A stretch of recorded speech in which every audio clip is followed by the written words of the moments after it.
Justin Gaethje was kind of sitting around on the sideline saying he wants a title fight or that's it. Paddy Pimblett called him a bit of a little bitch for having that stance. Said, listen, I like Justin, but he's a bit of a bitch for talking like that. You know, don't ever want to say a bad word about Justin Gaethje, because he's a legend, but he's doing interviews lately being a proper bitch. You know what I mean? Saying like the UFC owe him and he deserves it and all that. No one's owed nothing. You know what I mean? You fight for it. Well, now they get to settle it in the octagon. I did think that Paddy was kind of the front runner. Certainly after he stepped into the octagon when Ilia Topuria knocked out Charles Oliveira, they had that back and forth. Ilia had the belts on, both belts on, pushes Paddy. It was a bit of an awkward moment. That fight looked destined to happen. And of course, for years now, Paddy Pimblett's been giving him shit, calling him the hand sanitizer boy and all that type of stuff, right? I don't understand you anything. Back in the flouty mouth, like what? Hand sanitizer boy! You. I hope they fight down the line because there's certainly a storyline built in, but this is a very, very tough competitive matchup. Arman. Like put a lot of clone the things, and like everybody knows that's a bullshit, and next champion is here. Yeah. And thank you everybody for support. I really appreciate it. One way or another, even if Gaethje doesn't take your offer and you're not cornering Gaethje, will you be at the fight? I imagine you'll go to January 24th, yeah? You think you'll be there? I don't want to be there because I'm going to fight with somebody there. Because if I see Paddy, I would like to slap him. Not slap like slapping Ilia, but real Armenian slap, not like... maybe this is Spanish slap, like when they put on the neck, that's the slap. I'll show him like a real slap. It's all going to be worth it when I lift that real title above my head, and Paddy the Baddy is a world champion, and 2026 is going to be the biggest year. Wait, man. Yeah, a minute. Good. Good, always. Fuck that. Get too old, dog. I never wrestled in a fight, but wrestle. Gotta be ready for it, dog. Yeah.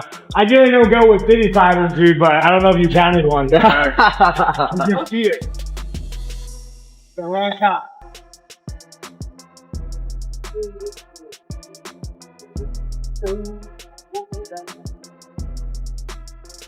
He was laughing at me saying, how the fuck do you make 55? He mightn't be anywhere near me weight when I fight, but at the minute it was nice getting around him with him, you know what I mean? Fucking, as much as people say as well, he goes mad, he doesn't. He was nice and chilled with me there, didn't try and take me head off at all. Oh, bro, he's dope. Good guy. Oh, he's a big man, bro. He's a big motherfucker. The moment the UFC announced Paddy Pimblett versus Justin Gaethje for the interim belt, the MMA world split instantly.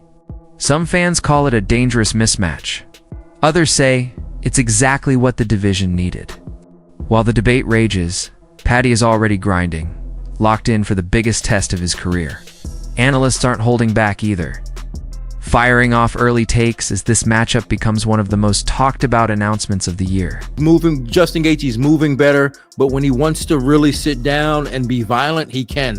And I think that's going to present problems for Paddy. It's going to force Paddy to make some mistakes, and I'm not sure he's going to be able to take the amount of punishment that Justin Gaethje's able to. Sitting in his gym after a workout, Paddy Pimblett is already mapping out a wild 2026. He's talking like a man who plans to run the division. For Paddy, the interim belt is just the beginning. He says he'll take the undisputed title by beating Ilia Topuria next. After that, he's coming for Arman Tsarukyan, calling out his time off and promising to crack him too. In Paddy's mind, 2026 isn't just a big year, it's the year he takes over. I'm going to have fought in January, the earliest I've ever fought. It's going to ruin me Christmas dinner and my birthday because I'm 31 like 3 weeks before it. But it's all going to be worth it when I lift that real title above my head, and Paddy the Baddy is a world champion, and 2026 is going to be the biggest year of my life.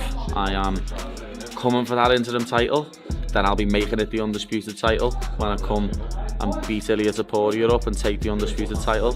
And then little posh boy, if he manages to fight in that time, because he likes sitting out and saying he's got a sore back, if little posh boy fights in that time and keeps his ranking, I'll punch. Now Dana White has turned the pressure all the way up. He confirmed that whoever walks out of Gaethje versus Paddy with the interim belt won't get to rest. They're heading straight into an undisputed showdown with Ilia Topuria. So while Paddy is dreaming big and firing shots at the division, the path is clear. Survive Gaethje, face Topuria, and flip the entire lightweight landscape upside down. For the interim title, earlier Topuria posted, I'm dealing with some personal problems, so I'm not gonna fight the first quarter. So the winner of Gaethje versus Paddy will be the interim title, and then they will face Topuria. But Arman Sarukian isn't buying the Paddy Pimblett hype for a second. He's calling it exactly what he thinks it is: promotion over merit. Arman says he earned his place the hard way, and in his mind, the skill gap isn't even close. If anyone in this division truly deserves the next real title shot, he believes it's him. You were the #1 contender back in January. So why did you take this fight? I just prove it again. I just prove it again. I know. To prove. I just prove it again, and I showed again everybody like I'm a real deal. It's not just I'm ranked #1. Just I'm not fake like Paddy Pimblett making rank by themselves, and UFC tell her bring him up because we want to give him title fight, or I don't know what they want to do with him. I was beating everybody, and I was deserved every spot. You know, I was top 15, top 12, top 10, top 9, top 5, top 3, top 1, and now I'm top 1, and I beat it again and prove it again. I'm #1 contender, and now they have no choice not to give me title fight. While Arman questions the UFC's matchmaking, Michael Bisping broke down how this rivalry even started. Justin Gaethje sat on the sidelines, saying it was title shot or nothing. Paddy Pimblett didn't hold back, saying he respects Justin, but calling that mindset weak. Now, the talking is over. What started in interviews is finally getting settled inside the cage. Okay, so let's talk about this. Justin Gaethje was kind of sitting around on the sidelines saying he wants a title fight, or that's it. Paddy Pimblett called him a bit of a little bitch for having that stance. Said, listen, I like Justin, but he's a bit of a bitch for talking like that. You know, I don't ever want to say a bad word about Justin Gaethje, because he's a legend, but he's doing interviews lately being a proper bitch. You know what I mean? Saying like the UFC owe him and he deserves it and all that. No one's owed nothing. You know what I mean? You fight for it. Bisping doubled down on just how razor-thin this matchup really is. Even at 36, Justin Gaethje is still a wrecking machine. One bad night against Holloway doesn't erase the leg kicks, the power, or the chaos that made him the human highlight reel. But Paddy Pimblett isn't a soft touch either. What he did to Chandler and how shredded he looked in Qatar proves he's leveling up fast. In Bisping's eyes, both men are dangerous, and that's exactly why this fight feels like it could explode at any second. But this is a very, very tough competitive matchup. Now, Justin Gaethje is no spring chicken. I think he's 36 years old. But you know what you're going to get with Justin Gaethje. Yes, of course, against Max Holloway at UFC 300, he got knocked out. He got embarrassed. He got face planted. I tell you what, it was a shocking scene, okay? But that's not normally what happens with Justin Gaethje. He is one of the most exciting fighters. They do call him the human highlight reel for a reason. He's got great wrestling, but the boxing, the striking, the leg kicks, the punch power that he has, I'm telling you, this man is no joke. And neither is Paddy Pimblett, right? We saw last time against Michael Chandler, he is the real deal. He absolutely smoked him. He's undefeated in the UFC. He put a beating on Michael Chandler. And let's remember, Chandler went toe-to-toe with Gaethje, gave Dustin Poirier a good run, knocked out Dan Hooker. So it's not like he's a bum. Yes, he hasn't been winning fights. We all know that. But Paddy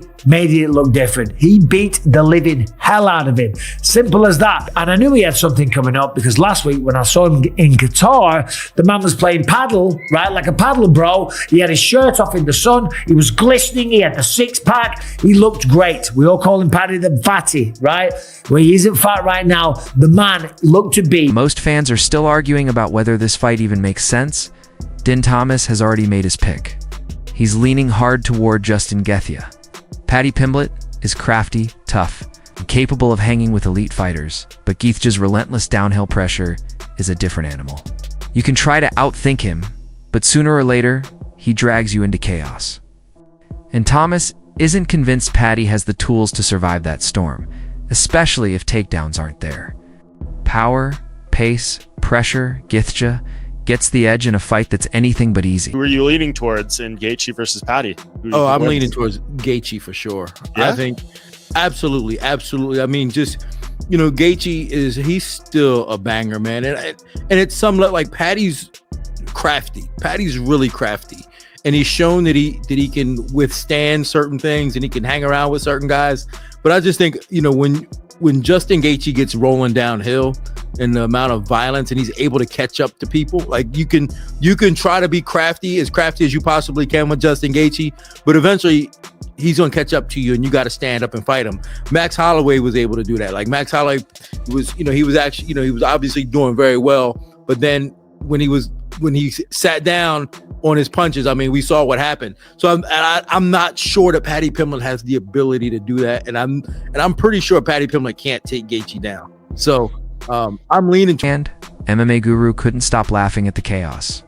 Gaethje versus Paddy headlining UFC 324 for the interim lightweight belt. While Arman Sarukian is probably somewhere losing his mind, he called it wild matchmaking, confusing for Arman, but electric for fans.